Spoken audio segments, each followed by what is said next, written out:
Everyone wants to make money out of real estate, right? So, where will you find Hotspot Suburbs in Melbourne 2021? My name's Tony Harrington. I'm the founder of Your Property Investing. For the past 20 years, I've been investing myself and teaching my clients how to put together long-term capital growth programs and giving them a turnkey solution that makes property investing easy and simple.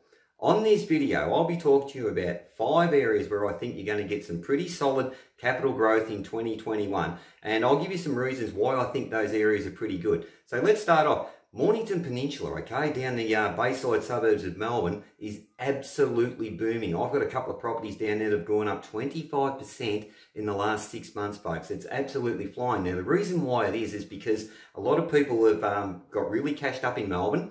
They've decided they're going to buy a second property or an investment, and the Mornington Peninsula, because of the lifestyle, the freeways and whatnot, that's an area that they're heading down and going, hey, this is pretty cool. So from a lifestyle perspective and investment perspective, fairly good down that side of town. Here's the second area I quickly want to talk to you about. Geelong down on the west coast, similar things happening down there. A lot of people are buying up, investors are down there. There's a brand new suburb. There's over $6 billion worth of projects, construction, infrastructure going to happen in that area over the next 2, 3, 4, 5 years, okay? Really quick there. Now, Werribee in the western suburbs. Look, it's got a bit of a stigma. Werribee, people go, oh, Werribee, right? But think past what's there today and look at what's going to be 10, 15, 20 years from today, folks. That's where you have to have the mindset, okay?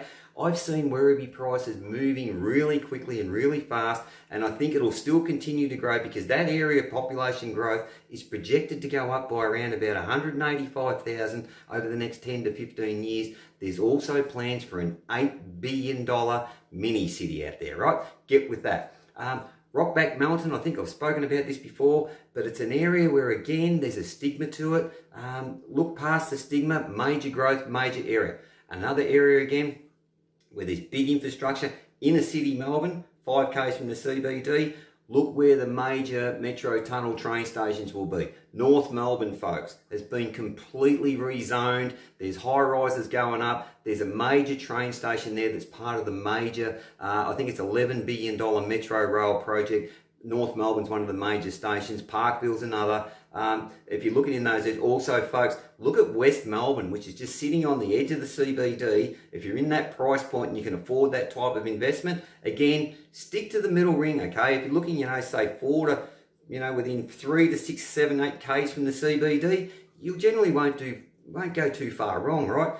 Areas beside those areas which could do even better, right? So if you're looking around the Brunswick area, looking at the Coburg area, Coburg's got around about $4.5 billion worth of projects. Moonee Valley, $1.2 billion on the Moonee Valley racetrack. You've central Moonee Valley's already booming, going through the roof. Caulfield is another out the other side. $1.3 billion happening out at Caulfield racetrack. When you know and understand this stuff, folks, you'll do well in real estate. You want to make sure, though, to find the hotspot suburbs in Melbourne, just look for the big projects. Just look for the big infrastructure. Just look where it's all happening, folks. That's what shops, cafes, retail, shopping centres, transport, all the basics. That's what you do. Here's my tip for you on this one. You should spend at least 3 months researching any particular area where you're thinking about investing so you know it inside out.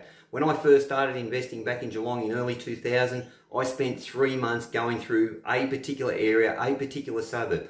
I went to auctions, I spoke to real estate agents. By the time I was ready to buy, folks, I knew what was a good buy, I knew what was a good price, and my first investments I actually bought undervalued, folks, because I knew the market, I knew the area. So my advice to you here is do at least 3 months of research. I know we're time poor, but if you love real estate and you're keen to invest, you'll put in the time and you'll put in the work, all right? Hey, look, I hope you enjoyed that video. I hope you got some good content out of it.